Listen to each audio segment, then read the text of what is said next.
عندي في الورشه ان الكوريك اتكسر مني، قلت لازم انا اصلحه، انا بايدي انا اصلحه، ما ادوش اي ورشه ثانيه، لازم انا اصلحه بايديا. وطبعا هتابع معايا في الفيديو للاخر هتشوفنا انا صلحت الكوريك ازاي اعمل الخياره ذات نفسها اللي هي ماسكه الكوريك اللي اتكسرت ديت، انا هعملها ازاي بدون لحمات خالص. تعالوا بينا نشوف. الغدا هندسه. يا باشا. ده طبعا البنز ده انكسر اهوت، البنز ده بيركب هنا طبعا وانكسر في الورشه. طب دلوقتي انا هعمل ايه كده؟ انا عطلت خالص عشان خاطر اشتري كوريك تاني زي كده هيبقى مكلف عليا، يبقى انا لازم اعمله ايه؟ اشتغل بيه وانا اللي اصلحه بايدي.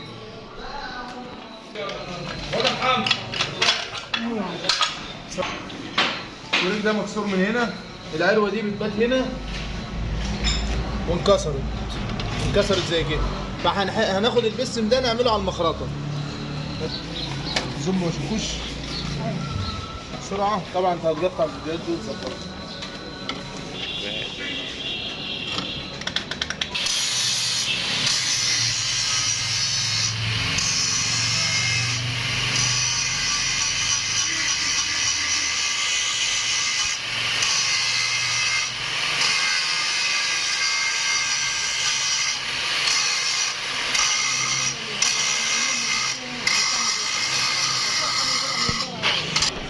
صب منها فيها الحته اللي كانت مع هنا كانت صب هي والكوريك، فاحنا دلوقتي هنخرم ونقلوظ ونعمل خياره تانية على المخرطه تربط قلاوظ وفيها الخرم بتاع الكوريك.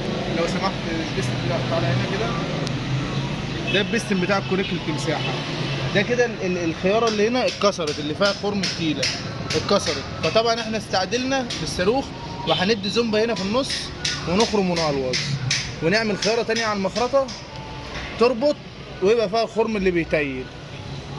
ساعات ما تبص انت بس ولا ايه؟ لا والله ماشي ولا حافظ على راسك يا محمد والله. خدها الولاعه.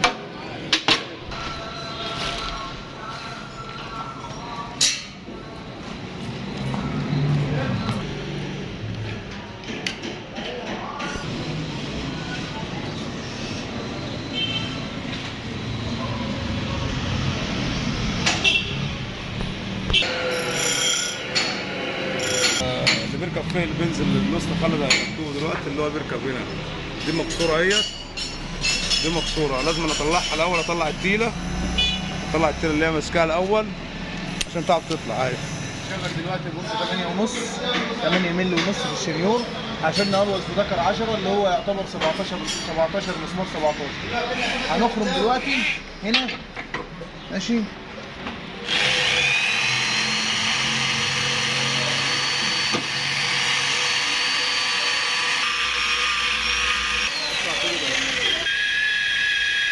حتى فيما بعد الفكره دي فيما بعد انا هقلوظ دلوقتي، لو باظت بعد كده اتكسرت زي كده هقدر احلها واعمل واحده تانية من غير ما اجيب الكوريك الورشه. احل الحته اللي باظت وارجع اجيب حته تانية، اعمل حته على المخرطه واجيبها اركبها وانا في ورشتي اللي هنقلوظ بيه هنا عشان نعمل مكان ايه قلوظ جوه هنا. طقم الذكر اهو ونبدا ننزل بيه اهو.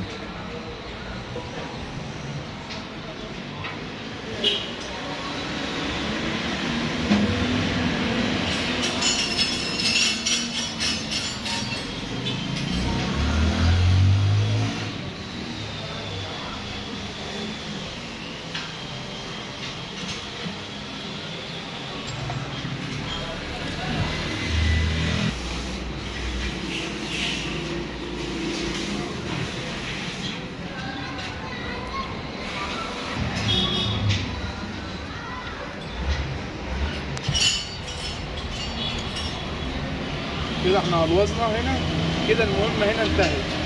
اللي هي ربطه اللي هي فيها التيله.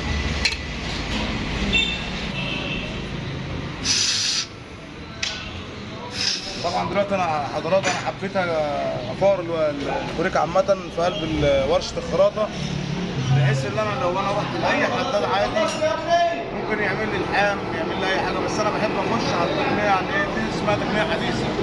اللي انا اي نقطه لحام بدل ما الحمها بمكنه كهرباء اشتغل بشغل رباط وشغل مسامير وكده.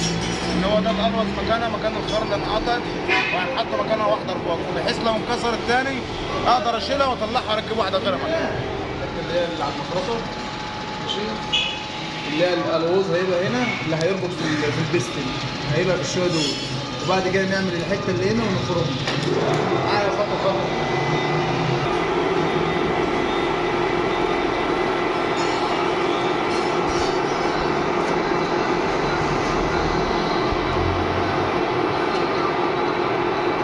لين بعد الاكل مكان ازرق.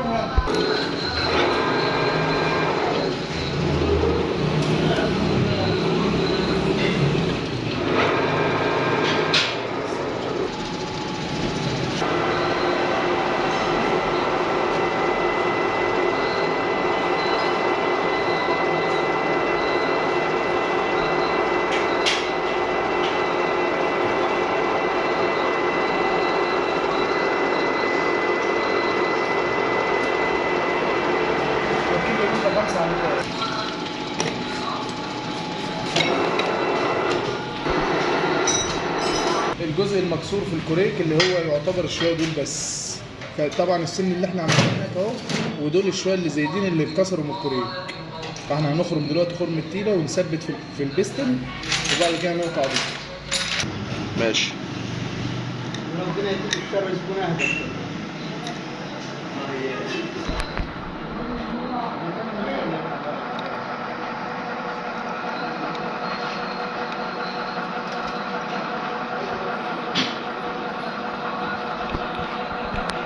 التيله اللي هو اللي البستن فقده ده كان اتكسر من هنا من البستن، فاحنا دلوقتي هنركب هنا دلوقتي كده الوز، بحيث دلوقتي البستن ده مثلا الحته دي كسر التاني يقدر يحل الحته دي لوحدها، ويجي المخرطه يعمل زيها ويرجعها يروح يربطها من غير ما يحل كوريك تاني. حلينا الكوريك اول مره بس عشان نقلوز ونعمل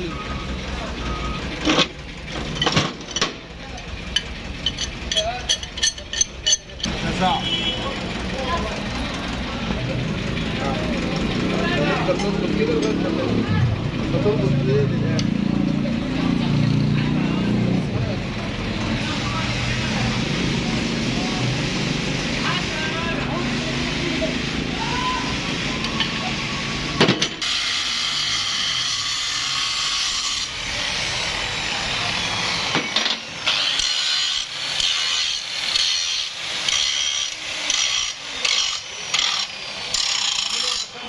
وبكده حضرتك احنا رجعنا الكوريك زي ما كان زي الاول بالظبط، ولا منطقه لحام ولا حاجه، ولا لحمنا عشان الانسات وعشان البستن ما يبوظ.